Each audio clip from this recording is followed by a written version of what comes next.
Assalamualaikum warahmatullahi wabarakatuh. Saya Raffiat Arifai dari Sistem Informasi Manajemen K. Di sini saya akan membahas tentang Metaverse. Pada tanggal 28 Oktober 2021, Facebook mengubah namanya menjadi Meta dan mengumumkan bahwa mereka akan mengembangkan dan ciptakan Metaverse mereka sendiri. Facebook sangat serius dalam hal ini. Facebook menggelontorkan dana 140 triliun rupiah dalam pengembangan Metaverse hanya untuk tahun ini saja. Dan Metaverse menjadi langkah perubahan bagi Facebook dalam perusahaannya. Pada tahun 1992, Metaverse telah digagas dalam buku Small Crash.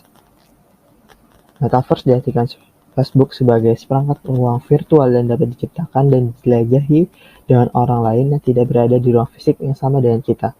Dalam artian kita dapat memiliki dua dunia, yaitu dunia kita sekarang dan dunia virtual yang nanti kita miliki jika Metaverse sudah ada.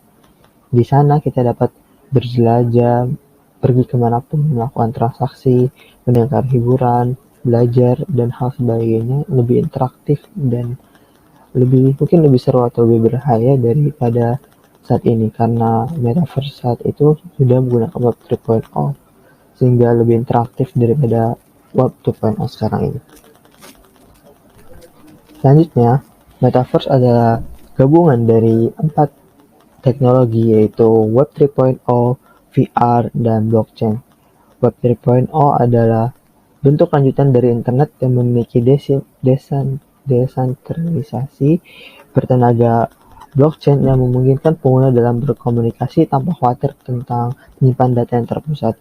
Di Web 3.0 akan banyak hal seperti NFT dan kegiatan lebih interaktif lagi antara pengguna dan konten yang diberikan dalam internet, seperti yang kita lihat dalam konsep Metaverse di beberapa hal lain. Lalu penggunaan VR dan AR. Penggunaan VR dan AR sudah mulai masif digunakan oleh para perusahaan dalam penggunaan rapat mereka karena kondisi pandemi, dan AR adalah bagian VR karena sangat menggunakan VR mereka, bukan AR sebagai media atau sebagai visual dalam menggambarkan situasi mereka di sana. Dan blockchain akan membantu Metaverse dalam pengembangan seperti NFT dan cryptocurrency yang akan menggunakan blockchain pasti. Contoh Metaverse tapi kita lihat dalam beberapa karya seni dan game seperti Ready Player One, yang dalam konsep gamenya mereka menggunakan VR seperti Oculus 5 atau PS. When you're running on an omnidirectional treadmill with quadraphonic pressure-sensitive underlay. James Halliday saw the future, and then he built it. He gave us a place to go, a place called the Oasis.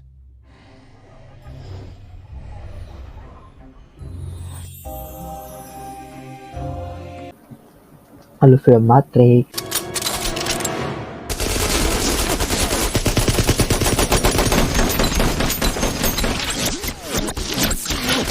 lalu anime Sword Art Online, lalu game seperti Fortnite yang digadang-gadang sebagai konsep awal dari Metaverse sendiri, karena di Fortnite sudah banyak kegiatan seperti konser Travis Scott yang mencapai 43 juta penonton, lalu konsernya Ariana Grande.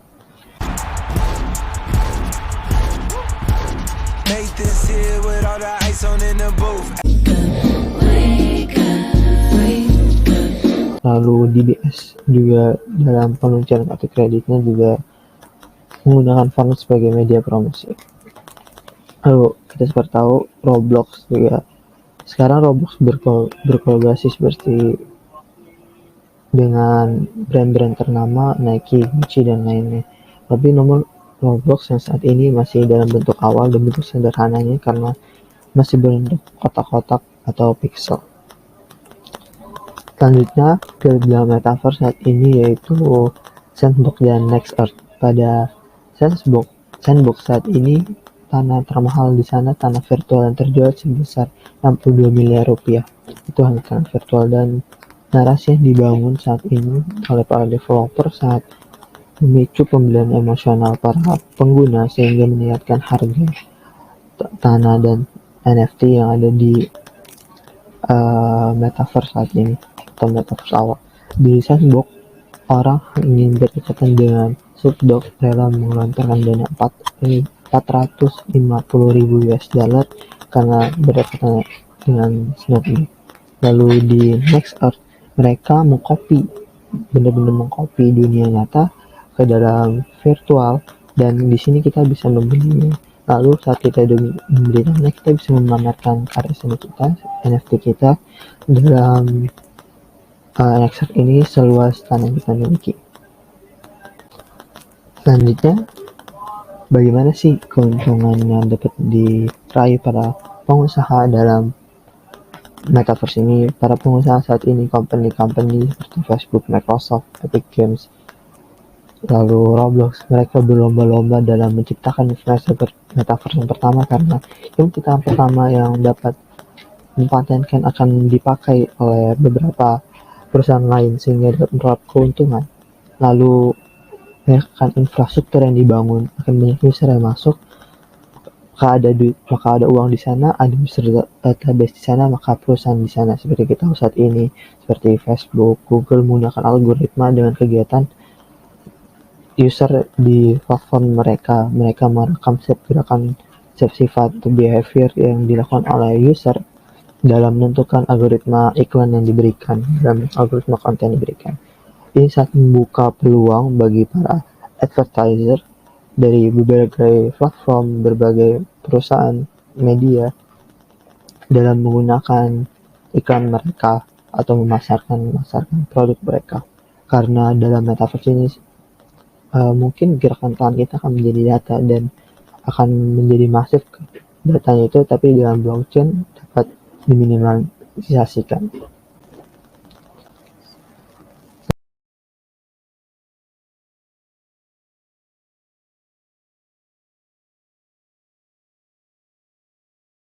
Selanjutnya NFT. Ya, di metaverse dari pungkiri pasti akan serba NFT atau dinominasi dengan NFT.